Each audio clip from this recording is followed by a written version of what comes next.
Hello दोस्तों, कैसे हो आप सब। मैं उम्मीद करता हूँ आप सब अच्छे होंगे। दोस्तों, बिटकॉइन यहाँ पर स्टेबल है और जब भी बिटकॉइन को देखता हूँ तो ऐसा लगता है कि कुछ हो ही नहीं रहा है। 1,17,000, 18,000, 1,19,000, 1,20,000 ऐसे ही घूम रहा है पिछले कुछ दिनों से। लेकिन जब मैं ऑल्ट कॉइन्स मतलब जो दूसरे कॉइन्स को देखता हूँ तो ऐसा लगता है मार्केट के अंदर पता नहीं क्या उथल पुथल हुई पड़ी है, क्योंकि काफ़ी वॉलेटाइल हुए पड़े हैं। बड़े कॉइन्स के अंदर इतनी मूवमेंट नहीं है, लेकिन लो टू मिड कैप कॉइन्स हैं। ज़्यादातर जो लोग हैं, मेरे भाई बहन हैं जो होल्ड करके बैठे हुए हैं, वो कहीं ना कहीं काफ़ी 5-10% ऊपर नीचे होते देखने को मिल रहे हैं।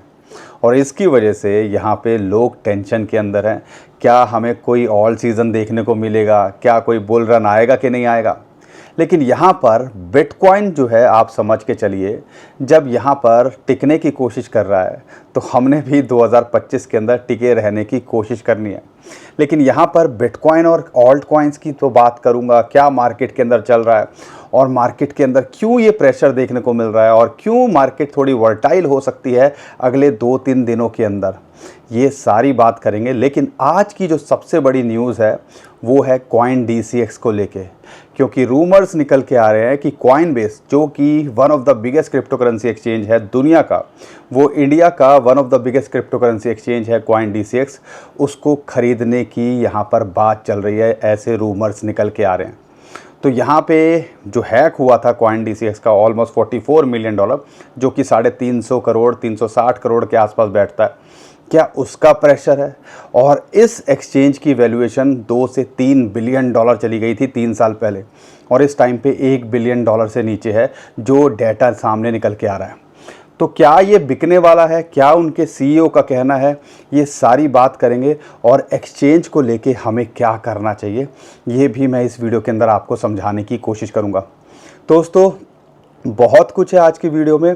और एक और बड़ी अपडेट, बहुत सारे लोग पूछते हैं कि यार हमारी गवर्नमेंट क्या कर रही है क्रिप्टो करेंसी को लेके, और उनकी अभी जो लेटेस्ट स्टेटमेंट निकल के आई है, और उनका कहना है कि क्रिप्टो करेंसी अभी रेगुलेट नहीं है।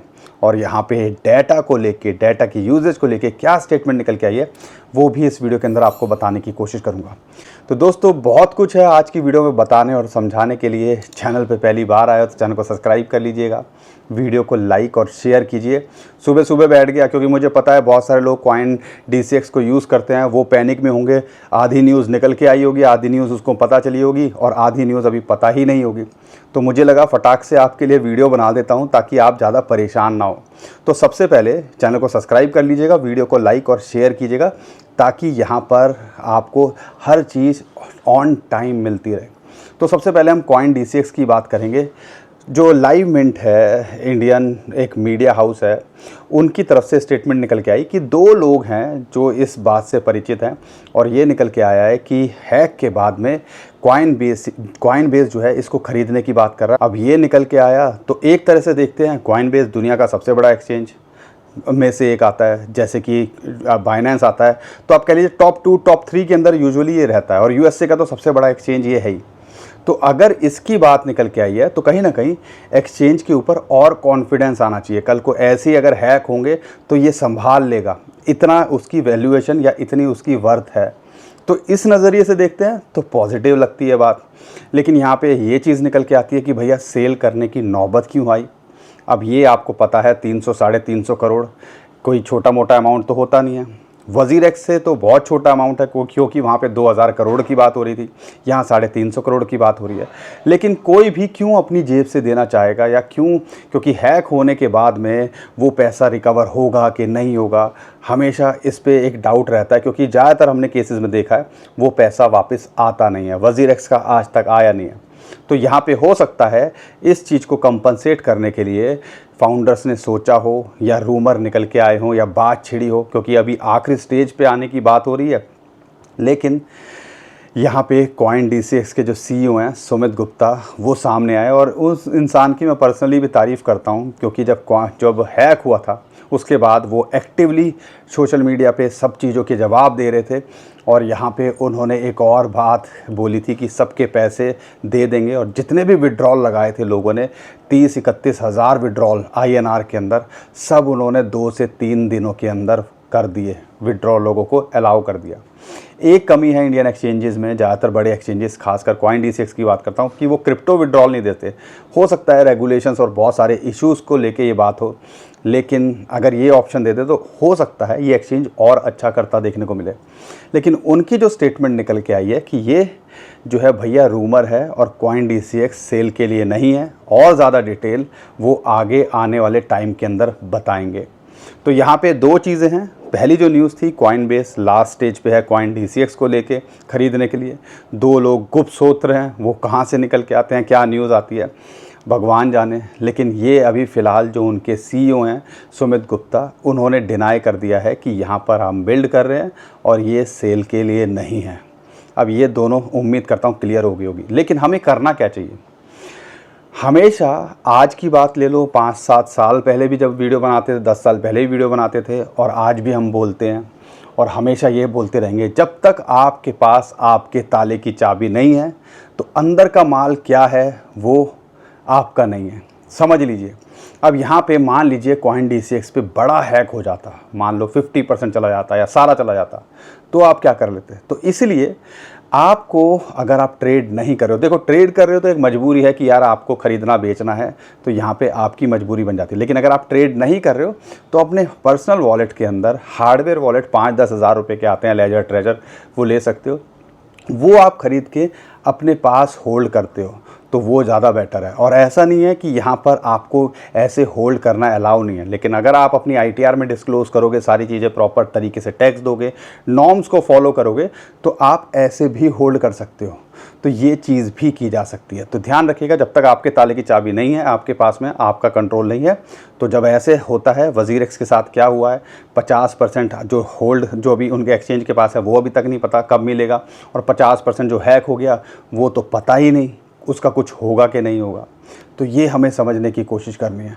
लेकिन यहाँ पर ट्रेड कर रहे हो तो हो सकता है आपकी मजबूरी हो जाती है, अदरवाइज़ अपने वॉलेट के अंदर या अपने कंट्रोल में अपनी क्रिप्टो करेंसी को रखना आपको चाहिए। उम्मीद करता हूँ ये जो बात थी क्लियर होगी। लेकिन यहाँ पे इसके अलावा अगर मैं बात करता हूँ तो एक और बड़ी न्यूज़ निकल के आ रही है, और रेगुलर इंडियन गवर्नमेंट या फाइनेंस मिनिस्ट्री की तरफ से स्टेटमेंट निकल के आ रही है। और जो लेटेस्ट स्टेटमेंट है वो मैं वर्ड टू वर्ड आपको बताने की कोशिश करता हूँ, और ये बहुत इंपॉर्टेंट चीज़ है। अब यहाँ पे जो बात निकल के आ रही है, जो फाइनेंस मिनिस्ट्री का कहना है, says no data on crypto usage, कहाँ कहाँ क्या क्रिप्टो यूज़ हुई है उसका कोई डाटा पिछले 5 सालों के अंदर कलेक्ट नहीं किया। तो कहीं ना कहीं कई लोग बोलते हैं यार हमारा डाटा का क्या होगा, हमें टैक्स देना पड़ेगा, ये सारी चीज़ें। देखो, अगर आप रूल एंड रेगुलेशन से चलोगे तो आपको परेशान होने की ज़रूरत नहीं है, आप प्रॉपर तरीके से ITR भरोगे तो आपको परेशान होने की ज़रूरत नहीं है। लेकिन ये बात फाइनेंस मिनिस्टर ने क्लियर की है, पिछले 5 साल का डाटा जो भी है उन्होंने यहाँ पे कलेक्ट नहीं किया हुआ है, क्या कहाँ क्रिप्टो यूजेज के लिए। तो आने वाले टाइम के अंदर क्या होगा वो हम आपको बताएंगे। लेकिन ऐसा लगता है हमारी गवर्नमेंट अब क्रिप्टो को समझती है, सही तरीके से ऑब्ज़र्व कर रही है, पूरे दुनिया के अंदर क्या सिनारियो बन रहे हैं उनको भी वॉच कर रही है। लेकिन यहाँ पे दिक्कत क्या है, हमारी गवर्नमेंट भी वो छाछ फूक फूक के वाली बात आ जाती है, क्योंकि यहाँ पे हर दूसरे दिन स्कैम निकल के आता है। लोग एक दूसरे के साथ स्कैम कर रहे हैं, लोगों के नाम से स्कैम कर रहे हैं, बिटकॉइन क्रिप्टो के नाम से स्कैम कर रहे हैं, कॉइन्स के नाम से स्कैम कर रहे हैं। तो इतनी कंप्लेंट्स आती हैं, और ऑब्वियसली आप हर दूसरे दिन सुनते हो कि क्रिप्टो को लेके ऐसा स्कैम हो गया, वैसा स्कैम हो गया। तो कहीं ना कहीं गवर्नमेंट को ये सारी चीज़ें भी ऑब्ज़र्व करनी पड़ती हैं। तो ये सारी चीज़ों को देख के कैसे रेगुलेशंस बनाए जाएं, क्योंकि इंडिया कोई छोटी मोटी कंट्री नहीं है, बहुत बड़ी कंट्री है। तो कोई भी ऐसा डिसीजन लेने से पहले सब कुछ देखा जाता है। हमारे स्टॉक मार्केट पे क्या इम्पैक्ट पड़ेगा, हमारे ग्लोबल रिलेशंस पे क्या इम्पैक्ट पड़ेगा, हमारी इकॉनमी पे क्या इम्पैक्ट पड़ेगा, लोगों का कैसे नुकसान कम से कम हो सके उसको देखा जाता है। लेकिन हमें उम्मीद है, जिस हिसाब से सुनने में आता है, कि ये सारी चीज़ें जल्दी ही हमारे सामने रूल्स रेगुलेशंस आते देखेंगे। और अगर ऐसा होगा तो हो सकता है टैक्सेशन के अंदर भी कुछ राहत आने वाले टाइम के अंदर मिलती देखने को मिले। बाकी जो भी अपडेट आती रहेगी वो हम करने की कोशिश करेंगे। उम्मीद करता हूँ ये सारी चीज़ें आपको क्लियर हो गई होंगी। और अगर आपको हमारी अपडेट्स समझ में आती हैं, बात अच्छी लगती है, और हम कोशिश करते हैं सिचुएशन कैसी भी हो जब आपके सामने सब कुछ रखने की, तो आप भी अपने भाई को सपोर्ट ज़रूर करेंगे। वीडियो को लाइक और चैनल को सब्सक्राइब ज़रूर कीजिएगा। अब यहाँ पर ये तो थी इंडिया को लेके क्या चल रहा है और हर कोई जानना चाहता है। लेकिन वज़ीर-एक्स को लेके हम दोबारा से जो है रिक्वेस्ट करते हैं उनकी टीम से, जो भी सारी देख रही है, सुनने में आ रहा है वोटिंग के लिए भी बात चल रही है कि जो बचा हुआ है वो विड्रॉल दे सकें। अब वो जो भी अपडेट आएगी हम करने के लिए कोशिश करेंगे, लेकिन जब कॉन्क्रीट कुछ होगा तब आपके सामने लाएंगे। डेली इन सारी चीज़ों पर बात करना कोई लॉजिक नहीं बनता, लेकिन लॉजिक बनता है बिटकॉइन क्रिप्टो करेंसी को लेके। 1,20,000 दोबारा छूने के बाद या हिट को कोशिश करने के बाद दोबारा से $1,17,000 के आसपास आया और अभी 1,18,000 1,19,000 पे बिटकॉइन का प्राइस चल रहा है। लेकिन अगले 2-3 दिन क्यों इंपॉर्टेंट हैं? आज, कल, परसों, कल जो है FOMC की मीटिंग होनी है और इंटरेस्ट रेट कट की बात होगी। अब यहाँ पे इंटरेस्ट रेट कट के लिए जो एक्सपेक्ट किया जा रहा है कि भैया कुछ भी चेंज नहीं होगा, मतलब कोई इंटरेस्ट रेट कट नहीं होने वाला है, अनचेंज रहेगा। ज़्यादातर लोग यही एक्सपेक्ट कर रहे हैं, जो मार्केट में चल भी रहा है। डोनाल्ड ट्रंप ने इतना प्रेशर दिया, बहुत सारी चीज़ें और करी, लगातार स्टेटमेंट निकल के आ रही हैं, लेकिन ये निकल के आ रहा है कि शायद फेड इंटरेस्ट रेट कट ना करे। और कई लोग तो ये बोल रहे हैं इंटरेस्ट रेट बढ़ा भी सकता है। अगर ऐसा होगा तो पूरा का पूरा शॉकिंग होगा क्रिप्टो करेंसी मार्केट के लिए, ओवरऑल ग्लोबल मार्केट के लिए। तो हमें क्लोजली वॉच करना है। उम्मीद की जा रही है सितंबर तक शायद ये इंटरेस्ट रेट कट करने की बात करें। तो ये 2-3 दिन मैनिपुलेटर्स काफ़ी हावी रहने वाले हैं और हमें यहाँ पे उस चीज़ के लिए ऑब्जर्वेशन देखनी है। लेकिन यहाँ पर जो इंस्टीट्यूशंस की बात करते हैं वो लगातार बाइंग कर रहे हैं। ब्लैक रॉक हो, फिडेलिटी हो, लगातार बिटकॉइन के ETF के अंदर बाइंग देखने को मिल रही है। 1 बिलियन USDT कल मिंट हुए। और यूजुअली क्या होता है, कई बार क्या होता है, कोई न्यूज़ नहीं है और मार्केट कल भी प्रेशर के अंदर थी, आज भी प्रेशर के अंदर थी। ऑल्ट कॉइन्स ज़्यादातर खास टूटे हुए थे। बिटकॉइन आप देख लो वही एक बॉक्स ट्रेड के अंदर ट्रेड कर रहा है, 1,16,17,000 से $1,20,000। लेकिन ऑल्ट कॉइन्स 5-5, 10-10% का ऊपर नीचे दिखा रहे हैं। अब वो क्यों हो रहा है?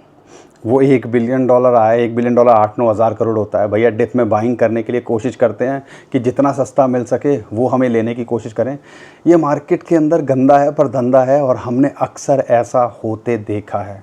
तो हम ज़्यादा शॉक नहीं होंगे कि बिटकॉइन दोबारा से ये 2-3 हज़ार की वेरिएशन के बाद दोबारा 1,20,000 के लिए ट्राई करे और यहाँ पे ऑल्ट कॉइन मार्केट डिप में आके बिना कोई रीज़न के फिर दोबारा पंप होते देखने को मिले। लेकिन ये मंथली क्लोजिंग का भी प्रेशर होता है, साथ के साथ में यहाँ पे जो FOMC की मीटिंग है उसके लिए भी प्रेशर है। तो ये सारी चीज़ें फ़िलहाल के लिए प्रेशर बना रहे हैं। और एक और न्यूज़ निकल के आई थी गैलेक्सी डिजिटल के थ्रू, जो सुनने में आ रहा है ऑलमोस्ट 3700 बिटकॉइन और किसी जो है शख्स ने यहाँ पे बेचने की कोशिश की है और जितने भी उनके पास थे ट्रांसफ़र कर रहे हैं एक्सचेंजेस पे। तो इसका भी सेलिंग प्रेशर था। लेकिन 3-4 हज़ार बिटकॉइन मार्केट के अंदर आते हैं और 1,000-2,000 का वेरिएशन होता है। तो समझ लीजिए कहीं ना कहीं बायर्स ज़्यादा हावी हैं। तो हमें सारी चीज़ों को देखना है और 2025 के अंदर सिर्फ टिकने की यहाँ कोशिश करनी है। बाकी इथेरियम की बात करते हैं, यहाँ पर बिटकॉइन की डोमिनेंस की बात करते हैं, वही 60 के आसपास कहीं ना कहीं वहाँ से बार बार बाउंस हो रही है। लेकिन 62% के नीचे है तो nothing to worry. 200 day moving average के जब तक ये नीचे है तो हमें टेंशन नहीं लेनी है। लेकिन अगर यहाँ से 60 के नीचे आती है तो हमें लगता है कि एक ऑल्ट सीज़न के अंदर बड़ा जलवा देखने को मिल सकता है। इथेरियम वही $4,000 के आसपास एक रेजिस्टेंस मिल रही है, एक इंपॉर्टेंट सपोर्ट $3,300-$3,400 के बीच में है। तो जब तक यहाँ पर है और बार बार ये हिट कर रहा है तो नथिंग टू वरी। इथेरियम $4,000 के ऊपर जाता है तो हमें लगता है विद इन नो टाइम ये अपने ऑल टाइम हाई को छूता भी देखने को मिल सकता है। सोलाना के अंदर इंस्टीट्यूशंस और वेल्स की बाइंग सुनने में आ रही है, होती देखने को मिल रही है। तो उम्मीद है $200 के ऊपर ये भी एक रेजिस्टेंस फेस कर रहा है। फिबोनाची की 0.5 रेशियो अगर उसके पार जाता है तो ये भी अपने ऑल टाइम हाई को छूने का पोटेंशियल रखता है। बाकी जब भी अच्छे कॉइन, बड़े कॉइन्स डिप में मिले, जैसे ADA की बात करते हैं, $0.8 के नीचे मिल रहा है, अपॉर्चुनिटी है। हम ये नहीं कह रहे कि ये जो है 5-6 गुना हो जाएगा, लेकिन हाँ अगर शॉर्ट टर्म में देख रहे हो तो यहाँ से ये $1-1.5 जाने का पोटेंशियल रखता है, 50 से 100% जाने का पोटेंशियल रखता है। बाकी अच्छे कॉइन, बड़े कॉइन पे नज़र बना के रखो। उम्मीद करता हूँ यहाँ पे 2025 में आप टिकने की कोशिश करोगे, रिस्क को पूरा देख के चलोगे, अपने फाइनेंशियल एडवाइज़र से डिस्कस किए बिना कुछ मत कीजिएगा और अच्छे से रिसर्च कर किए बिना कुछ मत कीजिएगा। और यहाँ पे अगर अपॉर्चुनिटी मिले तो उसका फ़ायदा उठाने की कोशिश कीजिएगा पूरे रिस्क को देख के। दोस्तों आज के लिए इतना ही। उम्मीद करता हूँ हर बार की तरह आपको हमारा कंटेंट अच्छा लगा होगा। वीडियो पसंद आई है तो वीडियो को लाइक करिएगा, चैनल को सब्सक्राइब कीजिएगा, ट्विटर टेलीग्राम को हमारे फॉलो कर लीजिए। नीचे जो डिस्क्रिप्शन में लिंक है उसी से कीजिएगा। बहुत सारे स्कैमर हमारे नाम से स्कैम करने की कोशिश कर रहे हैं, उससे भी आप बच पाओगे। अभी के लिए विदा लेता हूँ। खुश रहिए, मुस्कुराते रहिए, कमाते रहिए। आपका दोस्त पंकज। थैंक यू, नमस्कार, धन्यवाद।